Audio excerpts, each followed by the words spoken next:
अस्सलाम वालेकुम, मैं हूं रिजवान अशरफ। 27वीं आईनी तरमीम पास हुई, उसके बाद उसमें इस तरह की गलतियां सामने आई, उसके बाद 28वीं तरमीम करनी पड़ी। अब ये जो 27वीं आईनी तरमीम के अंदर चीज़ें की गई, 28वीं आईनी तरमीम लाने की क्यों ज़रूरत पड़ी? Chief justice of Pakistan justice Yahya Afridi, उनका किरदार इसके अंदर बड़ा अजीब व गरीब नजर आ रहा है। यानी इस गंगा के अंदर जो जो अपना हाथ धोने की कोशिश कर रहा है, हाथ धो रहा है, और इन लोगों ने जो लूटमार मचाई हुई है आईनी तरमीम के अंदर, हाँ जी आप बताएं आपका क्या मसला, तरमीम में डाल दो। हाँ जी आप बताएं आपका क्या मसला, तरमीम में डाल दो। हर बंदे की ख्वाहिश पूरी की जा रही है, हर ताकतवर की, इक़्तिदार के अंदर बैठे हुए हर शख्स की ख्वाहिश को पूरा किया जा रहा है और तरमीम में डाला जा रहा है। तो चीफ जस्टिस क्यों ना पीछे रहते हैं? क्यों पीछे रहते हैं? उन्होंने भी आखिरकार फरमाइश की, उस फरमाइश को पूरा किया गया। बजाय इसके chief justice of Pakistan justice Yahya Afridi आइन और कानून की रखवाली के लिए उसके ऊपर पहरा देते हैं, उसके लिए खड़े होते हैं, उसके लिए डट जाते हैं, आइन की हिफाजत करते हैं, तहफ़्फ़ुज़ के लिए अलम बुलंद करते हैं, क़याम करते हैं, इनकार कर देते हैं और तारीख़ में हमेशा के लिए अपने आप को यादगार बना देते हैं। बजाय ये काम करने के उन्होंने क्या किया कि भाई मेरा हिस्सा, मेरा काम, मेरा मामला, मेरा टाइटल, मेरा ओहदा, मेरी मराब, क्या मामला है इसके बारे में बहुत अहम तरीन मालूमात वो क्या करते हैं शाम में चीफ जस्टिस याहिया आफरीदी। अब आपको पता है कि उनके पास करने को तो कुछ है नहीं, या तलाकों के केस या प्लाटों के केस। इसके अलावा ये भी इंफॉर्मेशन खबर है कि ये शाम में क्या करते हैं, इसके बारे में बड़ी अहम तरीन मालूमात। नंबर 2, सुप्रीम कोर्ट पाकिस्तान के अंदर 2 जजेस, जस्टिस मंसूर अली शाह, जस्टिस अतर मनल्ला, ये 2 ऐसे जजेस हैं जिन्होंने इस तरमीम को मानने से इनकार कर दिया। उन्होंने बाकायदा खत लिखे। वैसे मामला खतों तक नहीं रहना चाहिए, ये खतों से आगे निकल गया। अब मामला जो है अमली तौर पर कुछ करने की ज़रूरत है, और लव लेटर ना लिखें। अब आप ये इस तरह के खत लिख के, लव लेटर लिख के और नरम नरम सी बातें करके और बिल्कुल मिन मिन करके, ये इससे काम नहीं होने वाला। क्या करना चाहिए, क्या कर सकते हैं, क्या इस्तीफे आ सकते हैं, इसके बारे में बड़ी अहम तरीन मालूमात। इसके अलावा 27वीं यानी तरमीम को चैलेंज तो किया गया, उन्होंने 27वीं उड़ा दी, लो सांभो, उन्होंने कहा 28वीं आ गई है। अब 28वीं को भी चैलेंज करना मकसद है। इसके अलावा पाकिस्तान के अंदर तमाम के तमाम आईनी कानूनी माहिरीन बड़े बड़े वो कह रहे हैं क्या खिलवाड़ किया गया पाकिस्तान के साथ, पाकिस्तान के आइन के साथ। इन लोगों ने फांसी वेड़ा बना दिया, मुल्क का भी हशर कर दिया, आइन का भी हुलिया बिगाड़ दिया।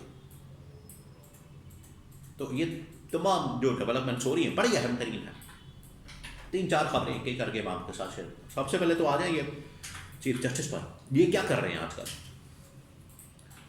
26वीं तरमीम के बाद आपको बताया कि उनको जिस तरीके से लाया गया, नीचे से उठा के तो ऊपर बिठा दिया गया, आउट ऑफ टर्न, बारी उनकी नहीं थी, नंबर उनका नहीं था, चौथे 5वें नंबर से उनका नंबर 1 बना दिया गया, सब तो बाईपास करके। ये है आइन और कानून के रखवाले।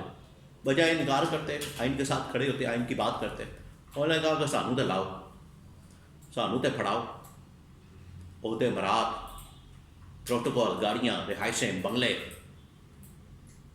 बिजली, गैस, ड्राइवर, सब कुछ फ्री, बच्चों की स्कूलिंग, आना जाना, दौरे। कौन इनकार कर सकता है आज के दौर में जिसको ये सब कुछ मिल रहा हो? कौन इनकार करेगा?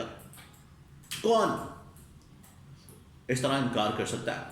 वो इमरान खान ही है जो जेल के अंदर बैठ के अपनी तमाम तर शहाना किस्म की लाइफ को, ज़िंदगी को ख़त्म करके 70-75 साल की उम्र में कैदोबंद की सोबतें बर्दाश्त करने के लिए तैयार है, और हमेशा के लिए इधर इमरान खान ताहयात जेल में गुजारने के लिए तैयार है, और ये ताहयात इस्तिस्ना लेने की बात करें, इस्तिस्ना की बात करें कि ताहयात हमें ओहदे दिया जाए, मराद दी जाए। ये फ़र्क आपने देखा। अब चीफ जस्टिस के पास आपको बताया कि उन्होंने काम तो कोई करना ही नहीं, उन्होंने भी बीच में अपना ये टांग अड़ाई, लोचे तला। उन्होंने कहा कि ये آپ چیف جسٹس مجھے بنا دیا آپ نے، تو ایک جج بنا دیا 27ویں ترمیم کے بعد 28ویں ترمیم کے بعد، مجھے تو چیف جسٹس رہنے دے، آئینی عدالت کا آپ پھر کوئی بنا لیجیے گا نیا، پھر صحیح، منو تو رہن دو.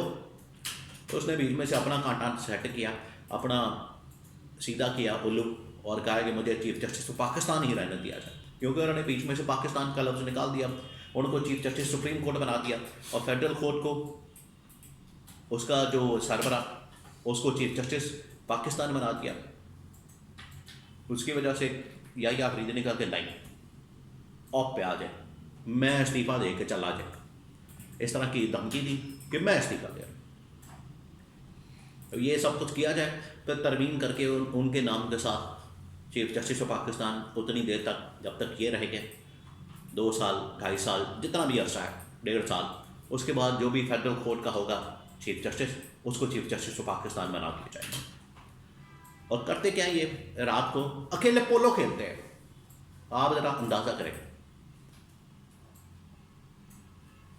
کیونکہ کام کاج کوئی نہیں، سپریم کورٹ ویلی ہو گئی ہے، فارغ ہو گئی ہے، کیس آنا کوئی نہیں، معاملہ سننا کوئی نہیں، انصاف فراہم کرنا کوئی نہیں، اپنے عہدے، اپنی مراحت، اپنی گاڑیاں، پروٹوکول، اپنے بنگلے دورے اور گھر بار سیدھا سیدھا کر کے دوپہر میں صبح اٹھے آرام سے دفتر آئے، دو چار ادھر ادھر گپے لگائے، کینٹین میں بیٹھے چائے شائے پیے، 2-3 گھنٹے لگائے، دوپہر میں باہر نکلے، روٹی شوٹی کھائیں، پولو کھیلنے چلے جاتے ہیں. پھر اس کے بعد ساری شام پولو کھیلتے ہیں اکیلے وہ بھی، اور پھر اس کے بعد گھر چلے جاتے ہیں. کیسی زبردست لائف ہے، کون سا بندہ ہے جو اس قسم کی لائف سے انکار کرے گا؟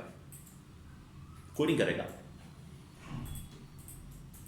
تو اب انہوں نے اس لائف کو اڈاپٹ کر لیا، لیکن تاریخ میں اب وہ گمنامی میں چلے جائیں گے، بلکہ بدترین الفاظ میں یاد کیا جائے گا.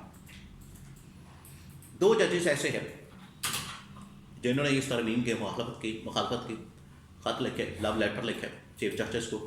چیف جسٹس تو اپنا کھاتا سیدھا کر کے نکل گئے، تو ان کو لو لیٹر لکھنے سے کیا ہوگا؟ کچھ نہیں ہوگا، عملی طور پر میدان میں اترنا پڑے گا. اور خبر ہے کہ 2-4 استعفے آ سکتے ہیں سپریم کورٹ سے. جتنے آئینی قانونی ماہرین ہیں بڑے بڑے، وہ اس ترمیم کی مخالفت کر رہے ہیں. وہ کہہ رہے ہیں اس نے تو ملک کا آئینی بگاڑ دیا ہے، حلیہ بگاڑ دیا، ختم کر دیا، پلے کچھ نہیں بچا. اس قسم کے آئین کے ساتھ آپ کیا کر سکتے ہیں؟ کچھ بھی نہیں کر سکتے. اور جس کا دل کرے گا وہ کل کو ترمیم لے آئے گا. تو راستہ تو ان لوگوں نے کھول دیا. تو وکلا، ججز یہ بھی تحریک کے لیے تیار ہے. یہ اب ایک قسم کا ان لوگوں نے اپنے لیے خود کھم ڈاؤن شروع کر دیا.